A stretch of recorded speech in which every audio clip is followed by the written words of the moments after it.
वो एक छोटा सा गांव था। उस गांव में सब लोग बहुत खुशी से रहते थे। पर उस गांव में एक बड़ा समस्या होता है। वो है, अगर किसी के घर में बच्चा हुआ, वो बच्चा वहाँ से गायब हो जाता था। ऐसा क्यों होता था ये किसी को नहीं पता था। इसीलिए उस गांव में सिर्फ बड़े दिखते हैं, बच्चे नजर नहीं आते हैं। ऐसे में उस गांव में रहने वाले कावेरी और कृष्णा को एक खुश खबर पता चलता है। वो है, कावेरी बच्चे की माँ बनने वाली है। पर वो दोनों इस बात को लेकर खुश हो जाए समझ नहीं पाए थे। सुनिए, हम दोनों यहाँ से कहीं और दूर चले जाते हैं। ठीक है कावेरी, आज रात को निकल जाते हैं। वो दोनों ये फैसला ले लेते हैं और उस रात को पूरा गांव सोया रहता है। वो दोनों मिलकर गांव से जाने की तैयारी करके गांव से निकल पड़ते हैं। ऐसे में तेज बारिश होने वाली रहती है। जोर से बिजली की आवाज आकर उनके सामने भूत नागिनी प्रकट होती है। कहाँ भागना चाहते हो आप दोनों? जब तक आपके बच्चा हो आप कहीं नहीं जा पाओगे। अभी के अभी वापस चले जाओ, नहीं तो मैं आप दोनों को मार दूंगी। ऐसे कहते वो बड़ा सा भूत। वो सुनकर वो दोनों बहुत डर के वापस अपने घर के ओर चलना शुरू कर देते हैं। वो दोनों घर जाने के बाद आपस में ऐसे बात करते रहते हैं। तो इतने दिन बच्चों को चुराने वाली और कोई नहीं, भूत नागिनी है। यही बात कल गांव में सबको बताना है। सच में ये बात सबको बताकर गांव में से ये समस्या दूर करना चाहिए। ऐसे वो दोनों सोचते हैं और वो दिन बीत जाता है। अगले दिन सुबह गांव में सबको बुलाकर ऐसे बोलते हैं वो दोनों। इतने दिन अपने गांव में बच्चे गायब होने का कारण है एक भूत नागिनी। हमने अपनी आंखों से देखा। ऐसे कहते हैं। उसके लिए वो सब लोग बहुत जोर से ऐसे जवाब देते हैं। क्या भूत नागिनी? ये तो कहानी लगती है। हमारा वक्त बर्बाद मत करो, ये सब हम विश्वास नहीं करते। ऐसे उन्हें डांटकर वो सब लोग वहाँ से निकल जाते हैं। वो मियाँ बीवी दोनों बहुत दुखी होकर घर चले जाते हैं। हमारे बात पे किसी को विश्वास नहीं है, पर हमें अपने बच्चे को बचाना होगा। मतलब हमें इसका सामना करना ही होगा। ऐसे अपने कोशिशें चालू करते हैं वो दोनों। तभी वो भूत नागिनी प्रकट होती है। आप जितने भी कोशिश करोगे मेरा कुछ नहीं कर पाओगे। मुझे इस गांव से नहीं निकाल पाओगे। आप ये कोशिशें बंद करो तो अच्छा है, नहीं तो आपके जान को ही खतरा है। बच के रहना। ऐसे जोर से हंसकर वहाँ से गायब हो जाते हैं। तब वो दोनों और ज्यादा डर जाते हैं और वो दिन भी बीत जाती है। अगले दिन सुबह उनके घर के पास एक स्वामी जी आता है। समस्या पूरी हो जाएगी, डरो मत और दुखी मत हो। आपका विश्वास भगवान पे अच्छा है, वही आपको रास्ता दिखाएगा। ऐसे स्वामी जी बोलता है। ये बात सुनकर वो दोनों घर से बाहर आकर स्वामी जी से ऐसे बोलते हैं। स्वामी, क्या आपको सब कुछ पता है? ऐसे पूछकर पूरी बात समझाते हैं। तब स्वामी जी पूरी बात सुनने के बाद, ये जो हुआ मुझे सब मालूम है। वो बुरी नागिनी की बुरा वक्त आने वाला है। आप दोनों शिव मंदिर जाओ। ऐसे सुझाव देता है स्वामी जी उन दोनों को। उसके बाद वो दोनों शिव मंदिर जाते हैं। वो जब पूजा करते हैं उनको एक आवाज सुनाई देती है। आपके यहाँ आने से मैं बहुत प्रसन्न हूँ। आपकी समस्या जल्दी खत्म हो जाएगी, दुखी मत हो। गांव की समस्या को मैं स्वयं ठीक कर दूंगा। वो आवाज सुनते ही वो दोनों बहुत खुश होकर आभारी प्रकट करते हैं। पर वो नागिनी ऐसे क्यों कर रही है? ऐसे पूछने पर वो आवाज ऐसे जवाब देती है। कुछ साल पहले वो नागिनी यहाँ पर पहरेदारी करती थी, मेरी पूजा करती थी। हर दिन यहाँ पर मनोहर नाम का लड़का आता था। वो देखने में बहुत सुंदर था। नागिनी बिना जाने उसको चाहने लगती है।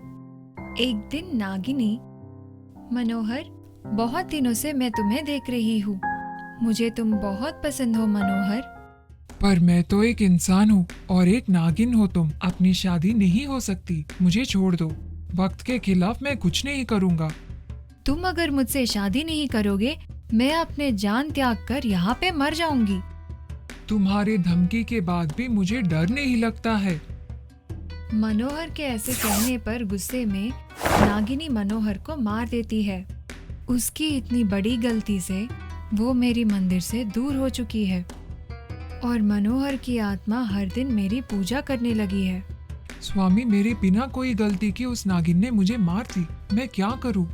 बेवजह मैं मर गया। ऐसे तब से लेकर वो हर दिन दुखी होता रहता था। अपने इच्छाएं अधूरे रह जाने की वजह से उसकी आत्मा धरती पे ही रह गई। नागिनी फिर भी उससे चाहने लगती है। मनोहर की आत्मा से ऐसे बोला उसने, अभी भी तुम मेरे बात मान सकते हो, मैं तुम्हें जिंदा कर सकती हूँ। अगर जिंदा करना है भगवान मुझे खुद जिंदा करेंगे, पर ऐसा नहीं हुआ। मतलब उसका कोई वजह होगा। मैंने तभी बोला और अभी भी बोल रहा हूँ, सृष्टि के खिलाफ कोई काम नहीं करूँगा। बेवजह तुमने मुझे मारा, वो काफी नहीं था क्या? मेरे सामने से चले जाओ। तुमने इतना नाइंसाफी किया तो भी कुछ नहीं बोला तुम्हें, ना ही मुझे तुम्हें कुछ बुरा भला बोलना है। कृपया यहाँ से चली जाओ। ऐसे उससे विनती करता है, पर वो उसकी बात ना मानकर उसकी आत्मा को अपने शरीर में विलीन कर लिया और तब से वो दोनों आत्मा एक ही शरीर में होके भूत नागिनी बन गई है। उन दोनों को बच्चे होने के लिए गांव में से बच्चे चुराकर उसके पास रखकर परवरिश करती है। ये सब देखकर भी मैंने उसे कुछ नहीं कहा। ऐसे कुछ दिन बीत गए। उस भूत नागिनी को एक तांत्रिक दोस्त हुआ। तांत्रिक ने नागिनी से ऐसे कहा, देखो नागिनी, तुम्हारी स्थिति किसी को भी नहीं आना चाहिए। तुम्हें देखकर मुझे बहुत तरस आ रहा है। अगर तुम मेरे साथ दोगे, मरे हुए तुम्हारे आशिक को मैं जिंदा करूंगा। तुमसे शादी करने के लिए मैं राजी करूंगा। सच में क्या तांत्रिक? इसके लिए धन्यवाद। इसके लिए क्या करना है बोलो, मैं करूंगी। ज्यादा कुछ नहीं, तुम्हारे गांव में से बच्चे चुरा कर लाती हो ना, उनका परवरिश ना करके उन्हें मारना होगा। तब वो काली माँ तुमसे प्रसन्न होकर तुम्हारे आशिक को जिंदा करेगी। तब आप दोनों मिलकर खुशी से रह सकते हो। तब मैं जरूर वो करूंगी। इस वजह से वो दोनों बच्चों को चुराकर उन्हें मार कर बलि देते हैं। ये सब देखकर मुझे नागिनी पर क्रोधित आकर ऐसे कहा उससे, नागिनी, तुम बहुत बड़ी भूल कर रही हो। तुमने अब तक सिर्फ गलतियां ही की है। मेरी बात मानो, नहीं तो तुम्हारे जान को ही खतरा है। हे ईश्वर, अब मेरा कोई कुछ नहीं कर सकते हैं। मेरी इच्छा पूरी होने तक कोशिश करती ही रहूंगी। ऐसे कहकर गायब हो गई है। ये सब सुनने के बाद वो मैया बीवी भगवान से ऐसे बोलते हैं, स्वामी तो आप उसको अंत क्यों नहीं कर देते? क्योंकि सदियों से उनके पूर्वज मेरे सेवा करते आए। उनको मारना अच्छा नहीं है, बहुत खतरनाक है। इसीलिए उसको फिर से बदलने के लिए उस तांत्रिक को मारना होगा। आपके बच्चे को नागिनी के हाथों में सौंपकर आपको ये बोलना है कि वही उसकी माँ है। ये सब सुनने के बाद वो दोनों दुविधा में पड़ जाते हैं। पर कैसा स्वामी, मैं कुछ समझ नहीं पाया। कुछ नहीं होगा, मैं एक मंत्र बोलता हूँ। उस मंत्र को आपके बच्चे के कान में 3 बार बोलो। उस बच्चे को नागिनी के हाथ में दे दो। उसके बाद क्या होगा देखिए। पर ये सब नागिनी आपके घर आने से पहले आपको खुद उसे ढूंढकर उसके पास जाकर करना होगा। उसके लिए वो हाँ कहकर स्वामी से मंत्र जानकर स्वामी को धन्यवाद करके वहाँ से निकल जाते हैं। और दिन बीत जाते हैं और कावेरी बच्चे को जन्म देने का वक्त आता है। उसके पति उसको लेकर उसे एक गुफा के पास रखकर उसके पास खड़ा है। कुछ वक्त बाद वो एक बालक को जन्म देती है। तुरंत वो स्वामी के दिया हुआ मंत्र उस बच्चे के कान में बोलता है। उस बच्चे को लेकर नागिनी के पास जाता है। ये लो तुम्हारे बेटा, जल्दी ले लो। ऐसे कहकर नागिनी के हाथ में बच्चे को देता है। वो खुश होती रहती है। तभी उसके शरीर से आत्मा बाहर आ जाती है। वो साधारण नागिनी बन जाती है। परमेश्वर, इस बच्चे को देखकर मातृत्व याद आती है। पर इतने दिन मैंने क्या किया है मुझे समझ नहीं आ रहा है। मैं बहुत व्याकुल हूँ स्वामी, मुझे माफ कीजिए स्वामी। ऐसे कहकर नागिनी बहुत रोती है। तभी वो तांत्रिक वहाँ पे आता है। नागिनी, उस बच्चे को मारते हैं चलो। ऐसे कहने पर उन बातों से नागिनी बहुत गुस्से से उसे देखती है। ऐसे लोग जिंदा नहीं होना चाहिए। ऐसे कहकर उसके मुंह से ज्वाला निकालकर उसको जला देती है। वो जोर जोर से चिल्लाते रहता है, मुझे बचाओ, कोई बचाओ।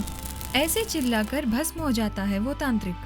उसके बाद नागिनी की बुद्धि पूरा बदल जाती है और वो आत्मा गायब हो जाती है। नागिनी उन दोनों से माफी मांगकर उस बच्चे को उस आदमी के हाथ में देकर नागिनी फिर से भगवान के शरण में चली जाती है। भगवान से विनती करके बहुत क्षमा मांगती है। अब इस तरह से भूत नागिनी फिर से नागिनी बन जाती है। गांव की समस्या भी खत्म हो जाती है और गांव में सब लोग फिर से बच्चों के साथ खुशियों से रहते हैं।